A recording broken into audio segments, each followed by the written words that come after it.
almost everyone gets this wrong. The present perfect tense, a staple of English grammar that still manages to trip up even the most seasoned speakers. You see, we all know it's used to talk about actions that started in the past and finished before now. But when exactly can we use it? Let's take a look at the tricky part, the time frame. If the action happened at a specific time in the past, we use the past simple. But if we're talking about an action that started before a specific time in the past and finished before now, that's when the present perfect comes in. For example, I have eaten breakfast is correct because the action of eating breakfast started before now, but I ate breakfast would be wrong because we're not emphasizing the state of having eaten. But what about I've been studying English for 3 years?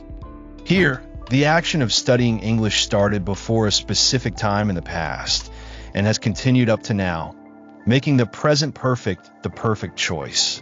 Another example is by the time I arrived, they had already eaten dinner, which shows that the action of eating dinner finished before I arrived. So the present perfect is used to describe the state of having eaten. On the other hand, if we're talking about an action that finished at a specific time in the past, we use the past simple, like in I finished my homework at 5 p.m. So, to summarize, the present perfect is used to talk about actions that started in the past and finished before now, emphasizing the state of having done something, not the exact time it happened.